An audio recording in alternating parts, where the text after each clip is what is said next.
All right, good afternoon, everybody.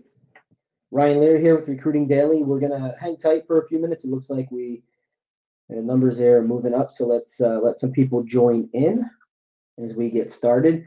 Um, we've got a really good session today. We're working with Todd Davis over at Indeed. Todd's on the call. He'll be quiet for a moment. I'll give him a brief intro, let him introduce himself. But we're excited for the session today. We've got a pretty good one here. 7 proven techniques for generating high quality candidate lists. And we're doing that with Todd. So before we kick off, a couple of quick things. First off, we are recording this session, so everybody on the call will get a recording of the session. You will also get access to the slides. There's a ton of information. I've already seen them, ton of information on the slides. So you'll get the recording. You will get a link to the slides. We'll get that out to you a little bit after the webinar ends.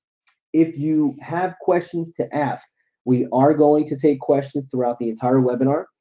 Some of them we may hold till later on in the webinar. If it's relevant and we can get it in right away, we will do that. Todd is open to taking questions throughout the entire webinar, so we will do that. And that's it. So the questions and answer, or the questions box, I should say, is on the right-hand side of your screen. You just hit that little box and throw your question in. I will get that. I will moderate that over to Todd. So with that, Todd, welcome into the call. Thank you so much for jumping on the call today. And you want to move forward on the slide, I'll do a brief Yep. intro, and then I'll let you go through a full intro. But if you guys don't know who Todd Davis is, Todd's been around for a very long time. He's been around probably longer than most of us here on the call today. That's not a shot at your age, Todd. He just knows what he's doing, right? That's experience. We were just talking about that. But Todd is currently with Indeed, and he's doing some really great things there. So I encourage you to reach out to Todd. Check him out. Also, he's got a site called thecandidategenerator.com. You'll see that in his email address there, and in a ways to contact him. He's got a really strong newsletter, guys. So check it out, thecandidategenerator.com. You can sign up right there on the site. It's got a lot of great information that I think you'll enjoy. So with that, Todd, I'll pass it over to you. Let you do a brief intro and then kick yourself off.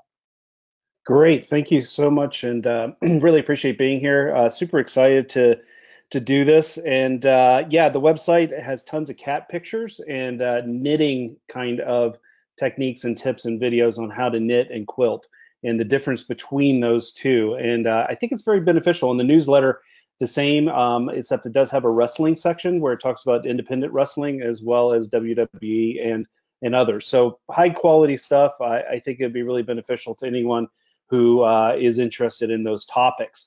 But seriously, I do have a website. I kind of vacillate between keeping one up and getting rid of it, but I'm trying to put more material out there.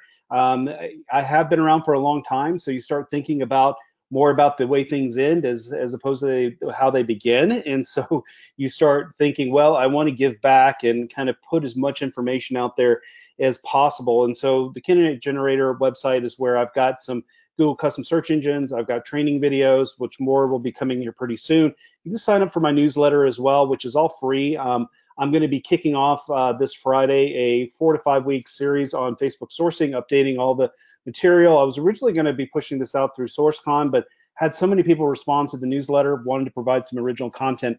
But feel free to sign up there, reach out to me. We can have conversations about it. As was mentioned, I'm currently with Indeed. I'm a senior sourcer there, focused in on leadership hiring across America's APAC and EMEA. So basically working on executive sourcing, which is amazing.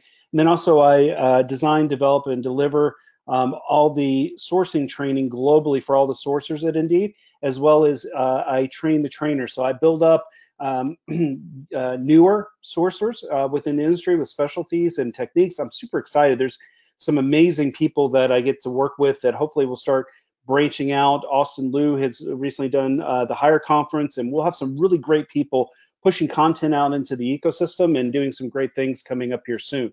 So that's enough about me, but let's talk about us as a recruiting sourcing community. One of the things we're going to talk about when we're talking about building lists is that nowadays things have kind of changed. When I started back in the 90s, I was in the fourth or fifth class that was the AIRS certification class, where you actually had to go to what they called a computer school at the time, sit at a computer terminal with a dial-up connection, take a timed test. You're talking about panicking as the pages were loading on sourcing to get certified. And back then, it was all about discovery and trying to find information. Now we're overloaded with information. My gosh, data is just piling into us. That's one of the reasons we moved from Seattle to the desert here in Arizona, is that we wanted to get away from all the inundation of data and information and sounds and sights, and we wanted to get out where the cactuses are and the coyotes and get away from it. But honestly, you can't escape it. This graphic I thought was really a great illustration of kind of what's bombarding us every day. And this is what happens with in an internet 60 seconds. So you're talking about within 60 seconds, there are over 200,000 photos uploaded to Facebook. People are swiping on Tinder, and we won't talk about that today, but I have some training about how to actually source from Tinder. You've got photos being uploaded to Instagram. You're taking pictures of your food. I know you're doing it. It's lunchtime here. I'm sure people are doing it right now. You've got files uploaded to different things such as Dropbox and other things. There's so much data that nowadays it's more of a case of how do we cut through that data to really get to where we're getting to the information we need, building the list we need, doing the outreach. Basically, what I say and what I train my sourcers on, and this is kind of taking a little bit in what we do internally and sharing it externally, is that the job of a sourcer or recruiter has become more challenging with the increase in that data. I mean, we're just inundated with it. The tools that are, the tools at our disposal too. I mean, there's so many to choose from, right? I was sitting there thinking about before coming online. It's like I want to start doing some hobbies around the house, and I was thinking about like doing some tile work, and then I was like, oh, I can buy one of those wet saws, and I'm like, do I really need a wet saw, or should I get somebody else to do it? The thing is that we're inundated with tools lists, and oh, here's another webinar on tools. Even that can start clouding how we approach and how we do our sourcing. It can be really intimidating, at least to me. But the good news is that while things have become more complex, we can still thrive.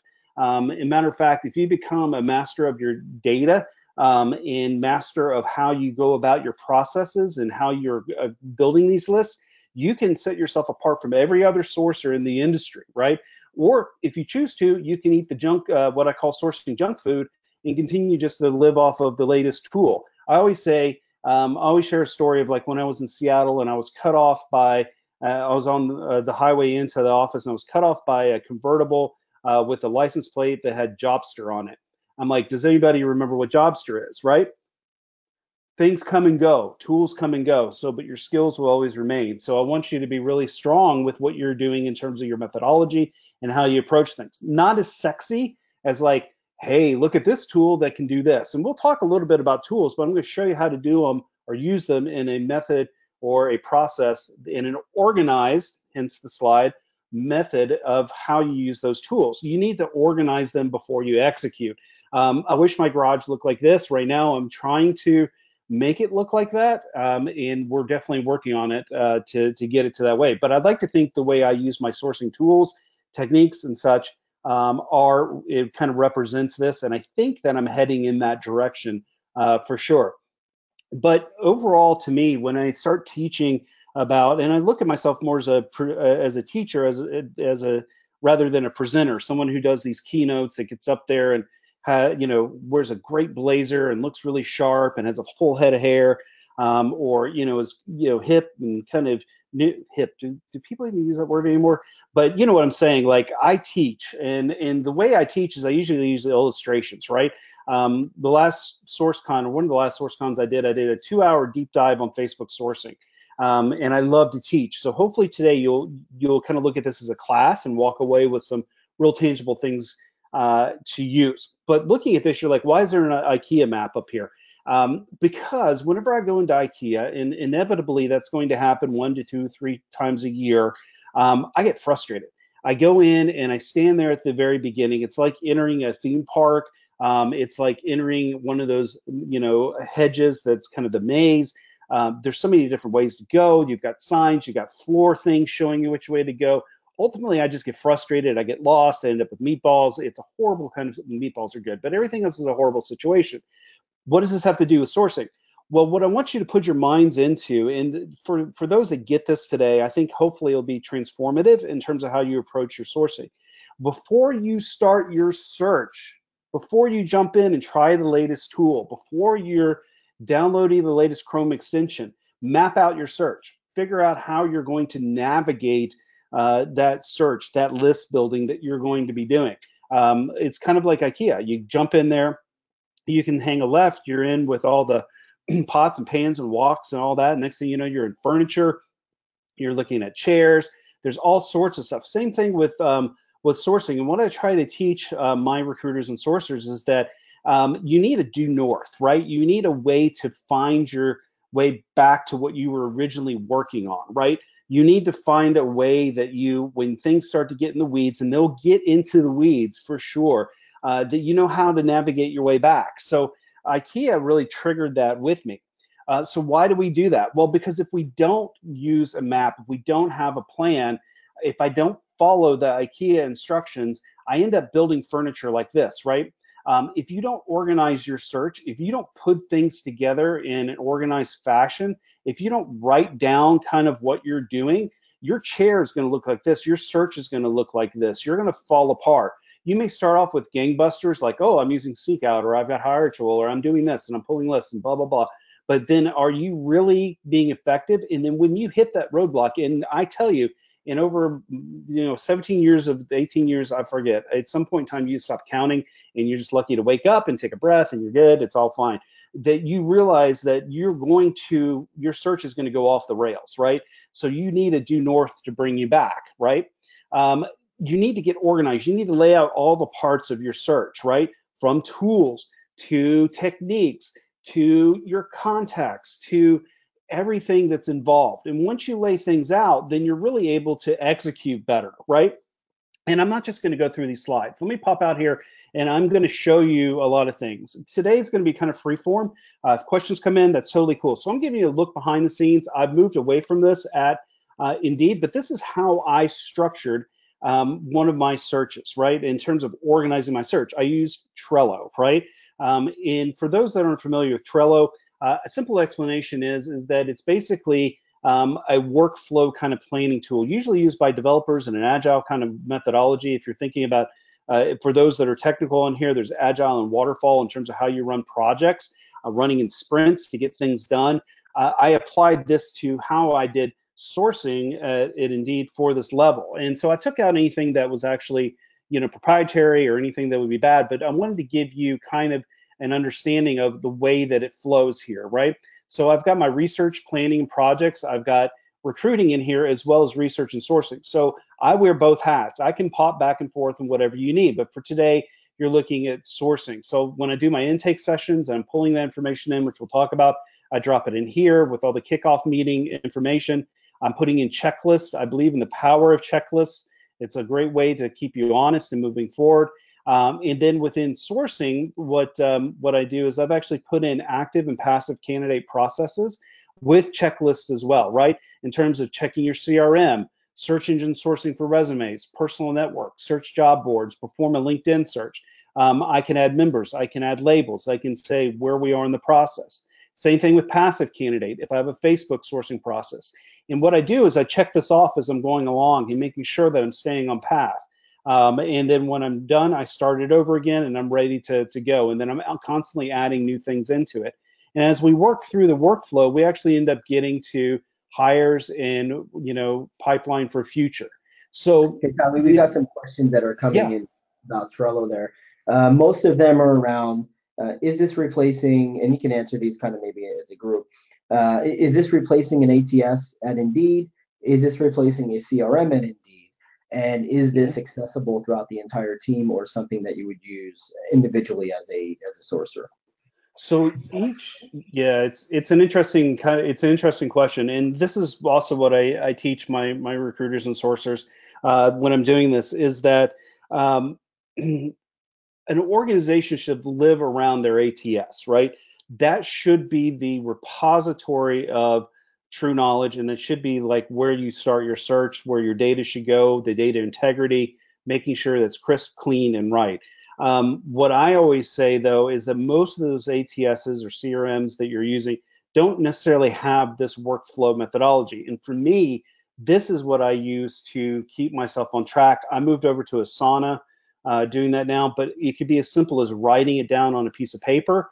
I have journals, or if you wanted to use a Google Doc, anything like that to kind of keep yourself on track is totally fine. But what I also share is that you need to know that like the ATS is going to be the final point of that. So you don't want to add too many layers to this. You have to add as much as you're comfortable with. For me to stay organized, I need to do this. You could even use, if you're using Gmail, there's tasks that are on the side now. You could use that. It's whatever's going to work. My main point that I want to get across is that you need to organize or write this down. How you do it is going to be, what's true to you, what works for you, if that makes sense. But there will be that other layer where this data will eventually end up in the applicant tracking system. But here I can go in and look at it. I can add members from my organization, hiring managers, recruiters if I'm partnering with them, or sourcers if I'm acting as a recruiter, and everybody can collaborate here and see where I am in the process. Lots of ATSs have good reporting systems. Some don't.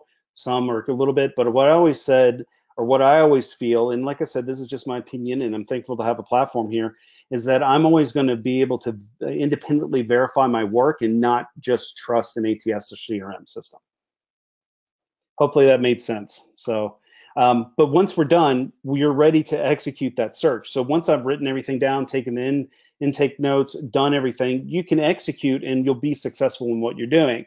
Some simple organizational tips that I kind of live by. There are bullet points and there are things that I share. Some of them are common sense, but I feel like common sense is almost missing in recruiting and sourcing today, right? It's all about the high about finding the new thing or doing the new thing. But what I always do in terms of when we're developing these, whether you're, like I said, writing down Google Sheet, Trello, is you always include the recruiting, hiring manager, your client, organization team. Write out those things. Seems really simple, but you need to keep that on there. Eventually your rec load may crest 8, 10, 12, 20 recs, and you may need to have that data to refer back to understand what you're working on. List the roles you're working on, so you can either keep one document or multiple documents for each search you're doing. List the target companies, organizations, groups identified in the intake meeting. So when you meet with your client, your hiring manager, whomever, be sure to gather that information. You want to list the tools and techniques you'll use. You saw how I did that in Trello. You could write that down simply on a Google document or something else. Build in diversity. You're always going to hear me say that. I believe that diversity sourcing should be built into everything you're doing and not just an afterthought or a bolt-on. So when you're approaching this, be sure to do that. Add your job description and all the meeting notes. That was actually on Trello as well from the client or hiring manager meeting. Include phone screen questions, email templates, phone screen templates. Don't reinvent the wheel. Create a document to where you can go back and you can use them again, right? When you're meeting with your client or hiring manager, there's some simple things. And I wrote these out, and I always feel a little awkward sharing them because I'm like, well, these are really simple, Todd. People are going to think you're an idiot. And I'm like, well, it's okay. Because honestly, I've seen news sourcers, not only in Indeed and other places, go into these hiring manager meetings or client meetings, or I've coached external third-party vendors that are, agency recruiters that fall apart when they go into these meetings and they walk out and they're like, I'm not really sure what I'm working on. So what you need to do, because your journaling kicks in, right? You're not thinking, your questions are coming in, hiring managers are usually, or clients are type A drivers, and they're going to drive the conversation. You could get run over. So working with your recruiter or business partner on scheduling the meeting, always be involved. If you're a sourcer, don't take a backseat to a recruiter. I have to temper that a little bit in certain circumstances, but I am a advocate and for sourcers, and you need to be involved in those meetings. If you can't get it done, schedule one yourself. You need to get that data to be successful. Always ask to be involved. Always ask to be involved. You're going to hear me beat that dead horse a little bit about that, but you always have to be involved in these meetings. Come prepared. Don't just wing it. Don't just grab like one of those free things from the supply room with the 3-ring binder or whatever and a pen and paper. I'm just going to wing it. Come prepared to take notes. Like I was mentioning, write it down. Trello, Evernote, whatever. There's so many solutions using Google Notes. Just make sure to write it down. I use the Notes application on my Mac. I love Evernote. The key is to write it down and come prepared to ask questions. This is all going to help you build the pipeline and do your work, right? The more power you have, the more things you accumulate ahead of time, the easier your search is going to be. But come prepared to ask questions.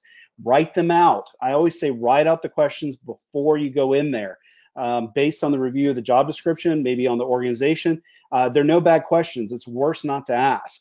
There were no stupid questions, but then the person who reviews my slides said, maybe you shouldn't use stupid. I'm like, well, I've done some stupid things in hiring manager meetings, and I don't want people to do stupid things, but there are no bad questions that you need to ask. Review the hiring manager or client's LinkedIn profile, his digital footprint, organization, etc., to come prepared for that, right? So never come empty-handed. Always pull profiles or resumes beforehand. Use Indeed, LinkedIn, the web to research job titles, look at job descriptions, review the content, etc. Make sure you have enough data to be really intelligent when you come in, or pretend to be intelligent like I do, when you come into these meetings. Search your CRM or ATS for similar job titles, history. Also investigate the source of hire data for previous hires for the role. Ask yourself if you know the level of the role, not only what it is leveled, but like if you're targeting a company to pull people from, what level are you looking at internally to fill that? Get an elevator pitch. This is one of the most overlooked things, is how would the hiring manager, your client, share this role with someone in line at Starbucks? Like, get that short thing. It's going to help you with your phone screens, your outreaches, your phone scripts. It's going to help you be more in tune with how to share this position, and set up regular check-ins with your partners, whoever they may be. You got to keep doing that. And the reason that I started off with the organization and writing it down and getting things organized on paper or in Trello or other places is that when you go into these check-ins, you want to have that due north to go back to. Well, okay, last time you said this, and now you're kind of going away from this. Should I update this? Or this way it'll bring them back into what is. If you have a historical document, you have true data, true knowledge. If you don't, then you're just talking feelings, hypotheticals, or remembering, or I thinks. Those don't fly. Be a professional, come in prepared. So steps to success in terms of building these pipelines. I know that we focused a lot on the organization, and we focused a lot on preparing and prepping, and I really didn't do enough. I put my poor sources and recruiters through like almost an hour of like organizing, building out your search plan, strategy. I'm not going to do that to you today. We're pretty much all on lunch breaks or on the backside of the afternoon, and don't want you to fall asleep, and such. I know it's not, like I was saying, as sexy as tools lists and such, but it's so critical. I tell you, the difference between a good sourcer or recruiter and a great one is your methodology and organization. And I will say that to the grave, and maybe only 2 people will listen, but those 2 people will be pulling in a ton of money and doing really great in their career. So steps to success. Like I was mentioning, it breaks down into 3 components, and I try to simplify this because I overthink things too much. That's from sourcing challenges or questions to other things. I'm thinking about all these really, big, heady kind of things where it really comes down to simple method, execution, and process. So what it comes down to for this is the sweet science of tools and techniques. It's techniques, tools equal results. So you're moving from what techniques are you going to use in your search, what tools are you going to leverage? And this is where I said we'll come in and talk a little bit about how you build tools into your search. And then how do you get those results? What do you do with those results? And such, which is critical, because we can pull lists all day. Well, maybe a lot of people can't. I'm going to show you how. We'll get to that. But what do you do with them after you get them? How do you enrich data? How do you get contact information? How do you reach out? So building those, there were 7 ways to do it. We'll try to get through all 7. If not, then these slides will probably be available in such. And there's actually some more stuff on my website. We'll catch up on it. But we're going to try to go through these. And I'll show you how you apply techniques, tools, and results to each of these steps. Combination number 1. What we're looking at is Facebook. Now, why Facebook? Well, this is not a Facebook sourcing class per se, but I will do a little bit of Facebook apologetics. And apologetics is basically explaining the why. And the why with Facebook goes back to, again, to the 90s when I was, first getting certified as a sourcer and starting out with this. I forget who it was who said it. You fish where the fish are, and maybe it was about dating and not about recruiting or sourcing, but I don't know. Makes sense though. You go where the most data is, right? And if you start looking at things, if you start looking at the data behind what Facebook is versus, say, some other websites that are similar, you start seeing that Facebook has billions as opposed to millions of pieces of data. They've done recent purges due to some unfortunate privacy things, but that means the data has been refined and it's still in the billions. And not only is it just people, but there's other great competitive intelligence data and other things in it. So if we're talking about fishing where the fish are, Facebook is where you need to go. So what does it look like to have the techniques, the tools, and then the results? So this is a basic workflow. So I'm going to pop out and actually show you how we're going to do this. The technique is we're going to do the Facebook search. The tools that we're going to use are People Find Thor, Auto Scroll, and Zap Info, and then we get to the results. If you're doing, and this is critical for those, and I know everybody's taking notes right now, for those that are listening, taking notes, it's critical to know that if you're using more than 4 steps to get to contact information or get to your list, you're randomizing your time. Nowadays with the tools, and if you're putting together in the right combination with the right techniques, you can only be doing maybe two to 3 steps or less to get to that. That's where our jobs have, become pretty awesome. Sure, there's more data, there's more tools, but if we're using them right, we can be super successful. So let me pop out and I'll show you what this looks like. And for those that are playing along at home, I'll try to go as slow as I can. So we're going to go to People Find Thor. We're doing a Facebook search as our technique. People Find Thor is a Facebook search based on the Facebook API. You've seen most of the people on here, I think, are pretty savvy, and you've seen a couple of those different tools that are out there. So there's web-based ones. There are Chrome extensions that you can use. This is a web-based one that I actually really, really like. So what we're going to do is we're going to go in and we're going to start adding some filters in here. We're going to go into employer, and I'm going to put Amazon because I don't know. There's no rhyme or reason behind it.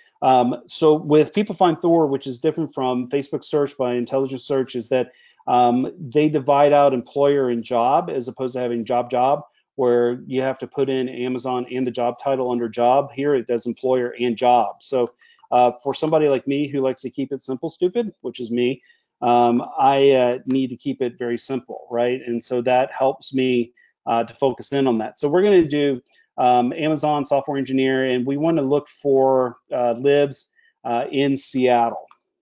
And I'll be there for SourceCon. Not speaking. I haven't gone back to speaking at SourceCon. I'm not sure if that's going to happen, but I'll be there to support everybody. One of the things over here you need to look at as a filter with People Find Thor is that you can do ever, past, and present. For this example, we're going to do present. We're going to do present who are so currently at Amazon and currently living in Seattle. Presently at Amazon, presently in Seattle. And so what we're going to do is we're going to do a quick search on Facebook, and what's going to happen is it's going to pull back our list. So we want to verify software engineer at Amazon lives in Seattle. Boom, we're on the right track. So it's not like pulling up in different places or different things, right? It's a pretty good list. But what people complain about, and it kind of drives me nuts a little bit, because the old school kind of sourcing methodology was like, if we get a list, we're golden. We can build off of that. And nowadays we can build off of this list to get additional data. So next step in the process, remember we're using a couple of different tools. We're going to use an auto scroll. You can choose any auto scroll you want, but we're going to use auto scroll to get to the bottom of the results. Why? Because Facebook uses what they call an infinite scroll. So an infinite scroll means that as you scroll down, you'll eventually see that it will kick up and say loading new results. My computer's moving, yeah, loading more results. And so what happens is that if you use any of like Data Miner or others and you don't take into consideration the infinite scroll, you're only going to pull out, you'll only be able to extract the leads that are visible. So we want to get to the bottom of this, but we don't want to scroll through all these. So we can use an auto scroll Chrome extension that's free like this one, and we'll actually scroll to the bottom of the results. We can go off and do whatever else we need to do, go do our Pilates, go for a run, get a coffee, whatever you want to do. and let it scroll to the bottom, come back. And when you're done, what you're going to be able to do is, and we're using another tool, is ZapInfo. And the reason I like ZapInfo is because I don't have to think. I don't have to write recipes. I don't have to do much of anything. I'm really simple, honestly. And at this stage in life, I just need it really, really simple. What we're going to do is we're going to hit extract from page. What it's going to do is it's going to pop a warning about the infinite scroll, but we're smart and we've already used auto scroll, so we're overcoming that to get to the bottom of the results. So we're going to hit OK. Yeah, we're cool with that. And I'm not going to wait till it gets to the bottom of the page because we don't have time for that, and everybody's got important things to do. You've got to go build out your search plans like I've been talking about. So what we have here is that we're at 190 selected, but you can select more. And so what it's going to do is that it's going to extract all those leads that we just pulled from Facebook, right? So it's extracting multiple leads. And while it's doing that, well, I'll just wait till it does it. But what it's going to do is it's going to extract those leads and then also start enriching them. So it's going to be it's going to try to find personal emails as well as work emails. Work emails will be probably a little bit more. It will actually put links in there to Facebook and to LinkedIn and others, so you can use Zaplets and other things as well to pull that data back, so or to contact those people. And of course, I probably did too many for this, and I'm also running the auto scroll on this, so I will give it a minute and I'll actually pop back out here to this to actually show. So what we're doing is that we're doing using Facebook search, we're using People Find Thor, auto scroll, and ZapInfo, and then we're going to use that ZapInfo to get the email addresses, or we're going to use the Zaplet, where you can actually send emails or messages to people directly from the tool, or we can actually send message requests on Facebook, which not too many people are doing, and they feel a little uncomfortable doing, but it's all good. I mean, whatever you feel comfortable with. So now that this is done, let me show you what the leads list looks like. And the internet's been a little bit sketchy out here in the desert, but it's pretty good. For those that don't know, I'm sitting here in Arizona. I think I mentioned that at the beginning. But what it's going to do is it's going to pull those leads. And you see we've got software development engineer at Amazon, and it's going to be enriching these in the background. So we don't have time. I mean, we're already at 12:30 my time. But what we'll do is it'll actually pull up the email addresses and other data and information to actually, let me pull this over. You'll have like the link back to the Facebook page, and then it will actually start trying to find the email addresses, personal or otherwise. So Hey, Todd, yeah, as you're going through this, obviously we're getting questions around what's paid, what's free, etc. Can you just make note of what's paid, what's free? The one specifically is ZapInfo. Yeah. So no, totally, and I get that because like I kind of live off of the free to paid. So this is a freemium model, and it's you can do some of this for free, and then you do have to pay, but it's pretty affordable. And what I do say, and I used to be so hardcore where like all I use is free tools, but now I'm like, well, what's my time worth, right? What's my time worth? What's my team's time worth? And such, and those sorts of things. So to me, it's I can use up the freemium credits, and then you can check and see how much it is to actually, to purchase it. So in this case, we could send messages on Facebook using Zaplets. There's Zaplets here. Let me see if it will open. I'm running a lot of applications right now. So what we got here in terms of the Zaplets is like templates that I can use to send those message requests on here to people on Facebook, right? Which is great, and another thing to do which saves time for sure. So let me pop back out of that, and then we're going to pop this back open, and I'm going to stop this because auto scroll is what's really running it down. So that's one process that I use in terms of a workflow. So again, to kind of get your mind around this in terms of how you're doing it, is we're doing Facebook search using People Find Thor. We're pulling back the list using auto scroll to get to the bottom, and ZapInfo to extract and to enrich. And I'll post some examples, and actually I think I have some out there of like the enriched data. I don't want to wait for that because we're going to run out of time, and this is number 1 of 7, so we'll see if we can get through this. So the next combination, or combination number 2 that we're going to look at, is one I just did for Valentine's Day. Everybody loves, well, I don't think everybody loves Valentine's Day. It's a little bit hit or miss, but what I did teach on is I did a Valentine's Day class for the Indeedians on dating websites equal leads. So there's a lot of great data out there. And what I put in there was, it's not just tongue in cheek. There's a great article that's out there, which I'll share, that talks about how data, and it was from the standpoint of threat management from an IT perspective, that people are putting a lot of information out on dating websites about where they work and those sorts of things, which can lead to some bad things. For us, we use our skills for good, but we can actually end up using the same techniques to get to the data we need. So let me jump into this. So one of my favorite websites that's now, I think everybody's been using, is IntelliTechniques. It's not a resourcing website. It's not sourcing or recruiting tools. These are guys that were former kind of, working for the police, government agencies and those sorts of things for doing other sorts of research, but it's great for us. So they have a Google custom search engine that they built around custom dating network searches. What you can do with this tool is that you can go in and put in a search such as software engineer at Amazon. And what it's going to do is it's going to give you the option to do that query on Match, Plenty of Fish, Meetup, OkCupid, Ashley Madison, I don't know what that is, eHarmony, and Spark. I don't know these. I've been married so long, I don't know. But what you look at are the results. So there are a ton of great results that are out there. So we're gonna target Amazon again. I shouldn't use Target. We're actually going to we're going to use this as an example to enrich the community of sourcing professionals. That's better. I'm working on my communication style. I get old and cranky and I just kind of start blurting things out. But we're going to look at these. So we're going to specifically look at the Plenty of Fish tab, right? So we're going to take the first example, and we're going to see that he is a software engineer at Amazon.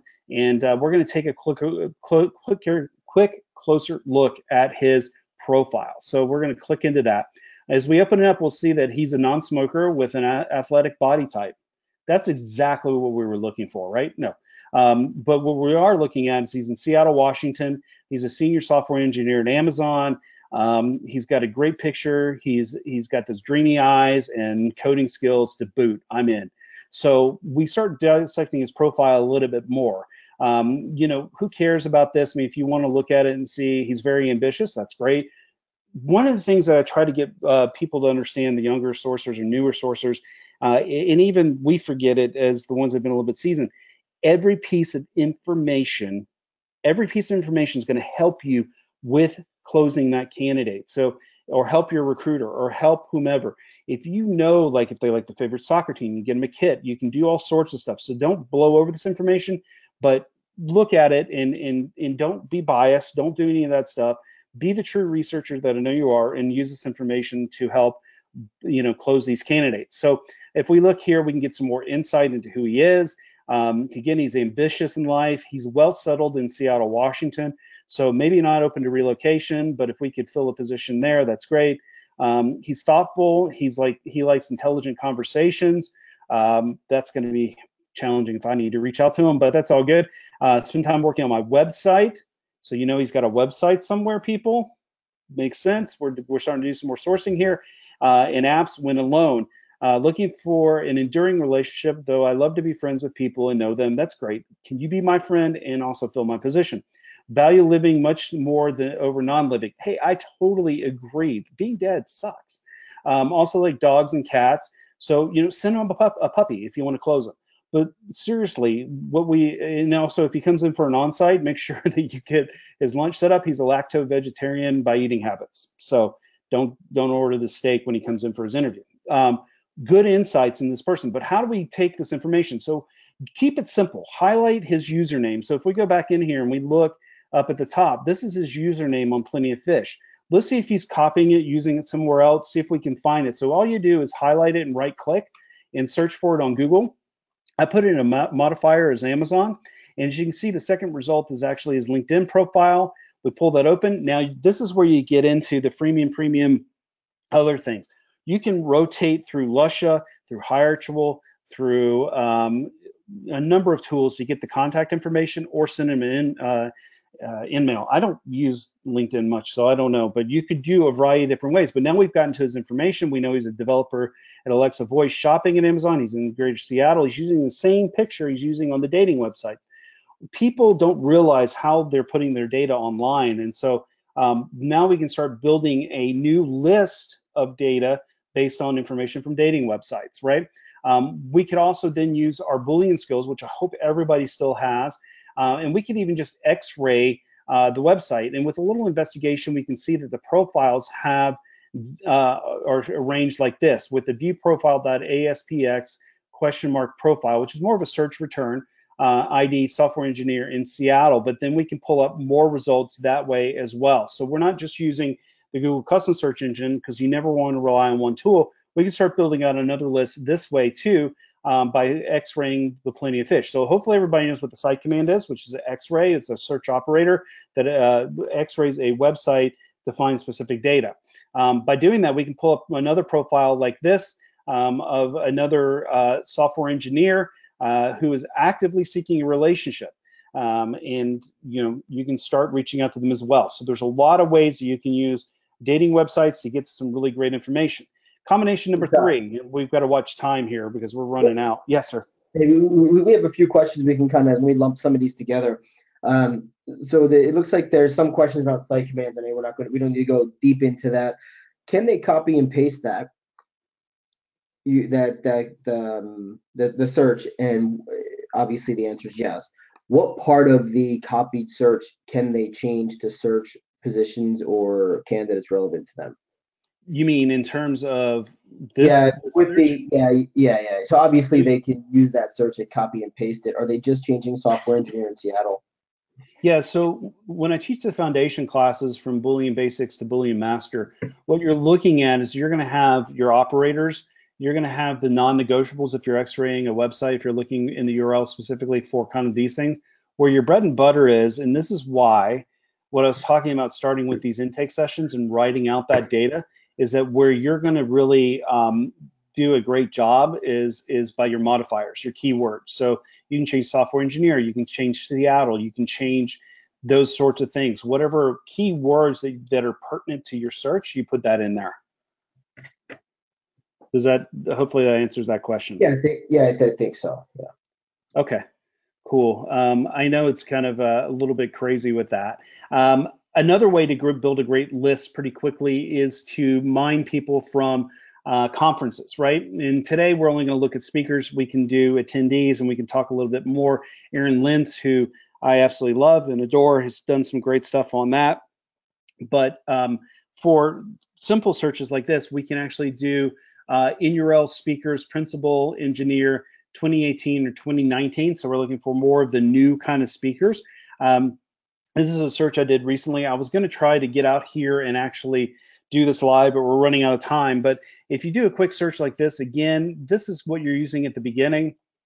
You can change the title to product manager. You can change it to senior software engineer, director, whatever you want. So this is really where you're going to be changing. But for us, we're going to just pull this back, right? We're going to look at the result number 2, which is this code stock 2019. So what's going to happen is that they're going to list out all the speakers for that conference, which is really great. So you got Gandalf, and you've got some other people. Beard seemed to be really important at this conference.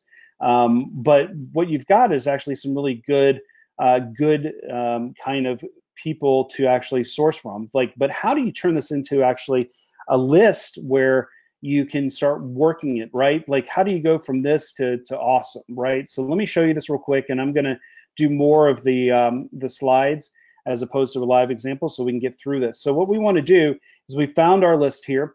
We're going to go again, use Zap Info, where you can actually extract everybody from this page.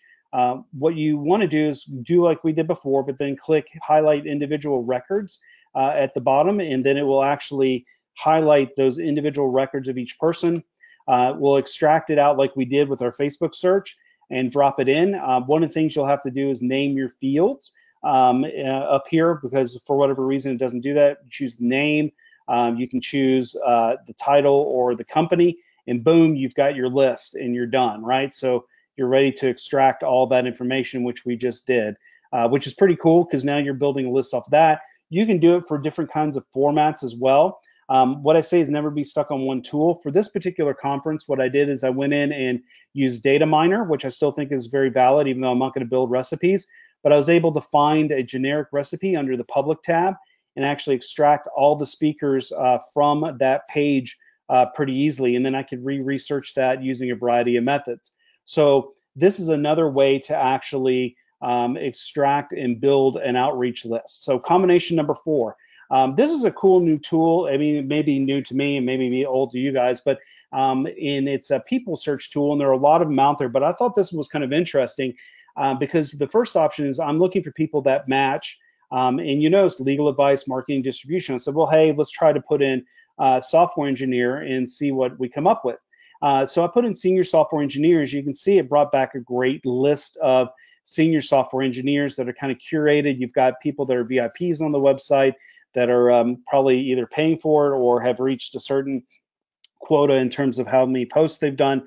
But it's a great list, which again, then we can extract using ZapInfo to build out another leads list, which is kind of cool and a great way to start adding to what we're searching for, right? And you can actually narrow that down by using some of the other filters that are on here with the advanced search. For today, this is just a simple example of, again, how to build a leads list pretty quickly using the technology that's at our disposal.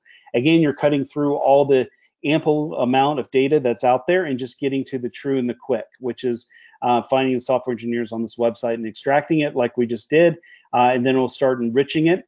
Again, with this one, you want to assign a name, exclude duplicate columns, you want their job title, etc., and pull that information in, and ZapInfo will start enriching it for you. So combination number 5, we got 7.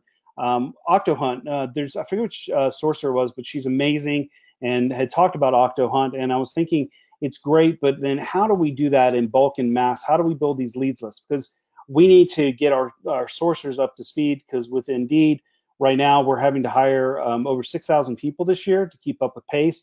So we're in a hyper growth mode. So we need to build lists, hire people quickly. So OctoHunt actually helps you find developers on GitHub. So if we're looking for software engineers, this is probably a good place to go. A simple search for JavaScript in Seattle, Washington brought back some great results, right? But now you're kind of like, well, what do? I can click on GitHub or click the contact thing. Or, you got to think about at speed and organization and methodology. So at speed, what we want to do is extract this data. Again, I know I'm using ZapInfo. I'm not paid by them. I don't sit on a board, but they save my life and make it easy. It's simple, right? It's worth paying a little bit, using up your free credits, and then actually getting onto it. It's a good tool. So what we're going to do is we're going to export everybody from this page, bring it in here to look like this. So we've got who the person is. We've got their data and information. Now we've built out a list that we can start working from GitHub really quickly, as opposed to doing X-rays or exploiting the API through URL manipulation and those sorts of things. Boom, you're done. It's a great list. Combination number 6, and I want to leave like 10 minutes at the end for questions if we can. IntelliTechniques using Pastebin sites. So people ask me, what the heck is a Pastebin? Recently, Dean's picked up on it and some others, but I've been doing it for a while, and you'll notice like a lot of the Pastebin sites are associated with GitHub. Essentially, they're text files, right, that are put out there. And then here's a list of all the Pastebin sites. There's like 57 of them that, thankfully, to IntelliTechniques, they've put into basically a Google custom search engine that searches all of them, so we don't have to. So let me walk you through this methodology on how to build a list to contact people from using Pastebin sites. So on this, I did a simple search for the Gmail extension and contributors. So contributors contribute to code to projects on GitHub. Again, this is really simple, but it's very effective. So if we do a search with that, we'll notice that our first result are contributors to GitHub, and we've got some email addresses of some people, right? So if we open that up, you'll see, gosh, there's some really great lists of people that are on here, but we don't know what they do, who they are, or anything like that. So what's your methodology? What's your process to actually find them and start building a list? So I just grabbed the second one off the list and put it into a search using this URL. So I am going to pop out because I think it's important to actually show this. And I don't think I got it set up. So basically what this URL does is you can take his email address and paste it onto the end of it, and it will actually pull up a profile if there's actually a profile for him. So whatever, going through this list, it may not hit on all of them, but basically you're going to be able to pull up his profile on LinkedIn. It's going to show Sales Navigator, but you don't have to be signed in or have a Sales Navigator account, and it will just pull up. You can verify now, not only do you have his name and his email address, but his current position, which is senior software engineer, his location, and who he works for. And so you can build up that list pretty quickly, which I think is an amazing way to do that, and a good technique to build out a list based on just email addresses and names from a code contribution for JavaScript. Really trying to get you to think in terms of how you process through getting to that end result. Combination number 7, keep calm, a surprise is coming. So I can't, I have to be careful in what I share being in a corporate environment, and respectfully I always do. So I'm going to label this as, I'm going to show you actually a Boolean trick using the cite command again.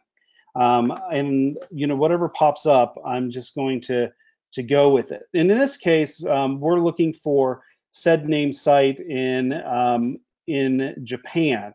So this particular site actually has different kind of things for their countries that they're in. So this case is Japan.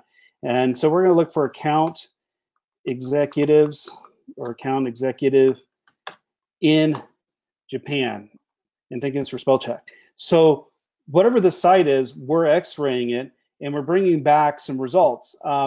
But sometimes we may not want to go to that website, but we want to extract these results, right? So what we can do is we can go up to settings, search settings, and this should be part of your fundamental toolkit, is move our results to 100 results per page. Okay, our results have been saved. It's going to think I'm a robot, so I'm going to hit OK. I like to be thought of as a robot for sure. We're going to make sure it's spelled correctly, and then we're going to go up to ZapInfo, and I'm going to select all these and just clear this so it's not confusing. So we'll start fresh. And what we're going to do is we're just going to extract people directly from this page. So I'm going to hit extract from page, and it's going to pull up everybody from this page. So we're going to have their name, their title, and the company they work for from whatever website this is, using the Boolean, using the search operator, the cite command, which x-rays a website. It could be any website. I was just using an example. And then you can extract all this data without even having to go into said website. Whatever that website may be, I may have just showed something, I don't know exactly what I was showing to be compliant.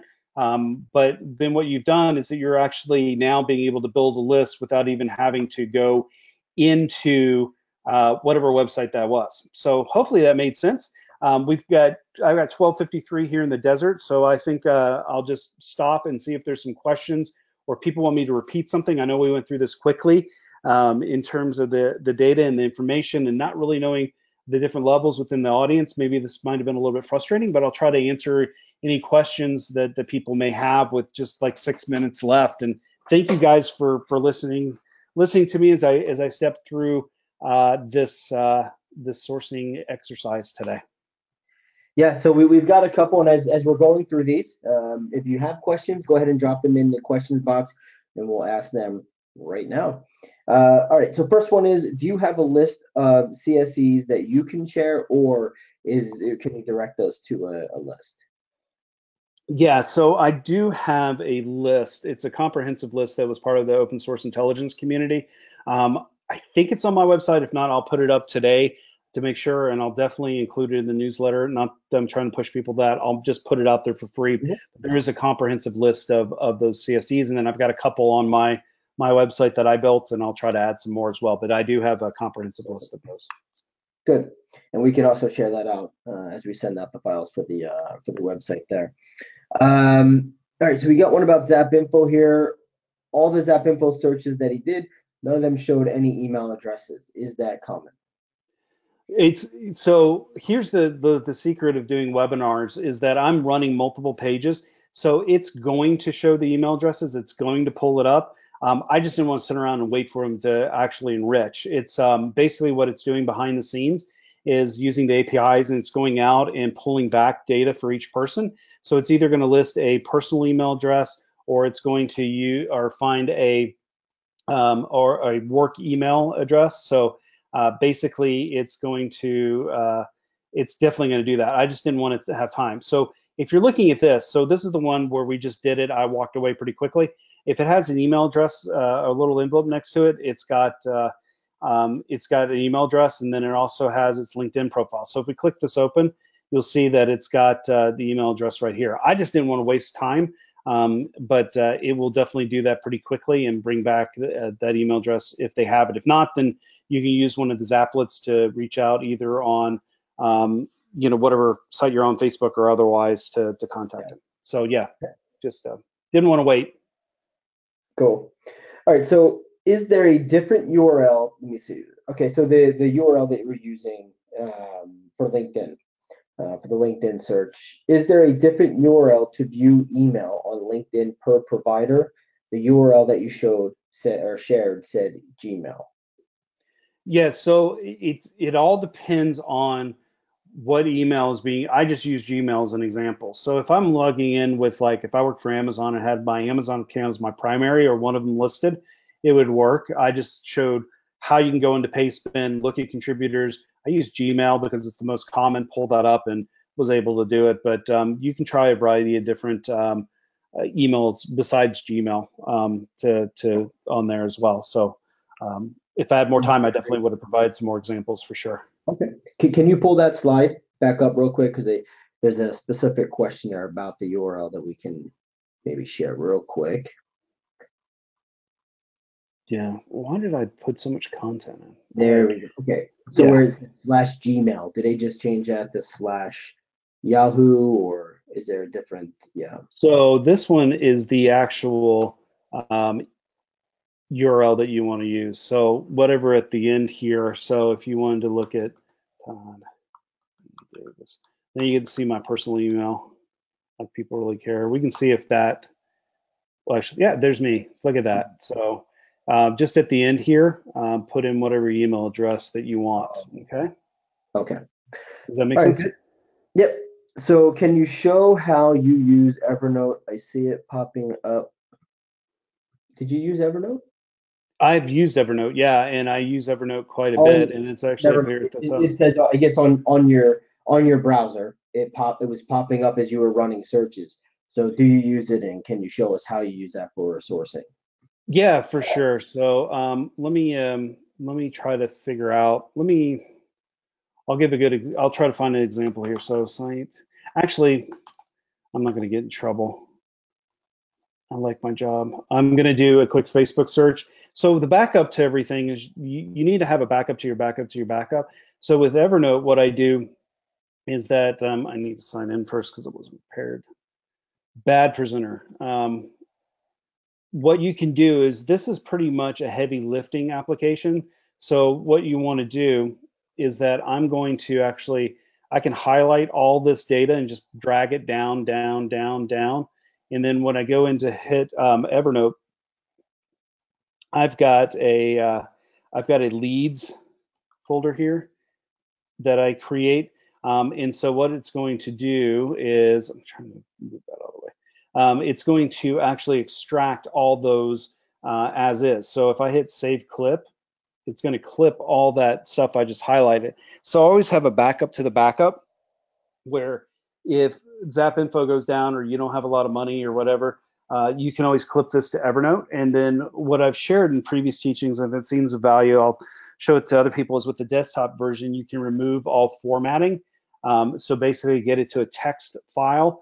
And then from that text file, you can do a lot of different things with it, whether you upload it to Google Sheets and use like some of the add-ons, like the full contact add-on or other things to actually get contact information for these people, you can do that. But see, it just clips it in here. So it's a quick and a dirty, and not the most pretty way to do it, but it guarantees that you're actually going to get this stuff extracted. So that's how I use it. And then also have a template that I use for managing a search with checklists and other things as well. So in Evernote, but run my life around Evernote.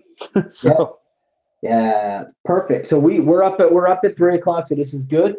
Todd, this has been a great webinar. A lot of information, a lot of feedback already coming in. This is a great webinar. So thank you so much for jumping on. For everyone that's still in the call, everyone that was on, yes, we will have a recording, and yes, you will get the slides.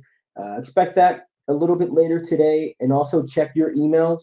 your email is coming, and that will have the link in there as well as some of the links over to Todd's stuff, so that you can get some of his goodies as well and sign up for that newsletter. All right, fantastic, Todd. Thank you so much for the webinar, and as always, we'll do it again. It was a lot of fun. Thank you so much for having me. Really appreciate it. All right, have a great day, guys.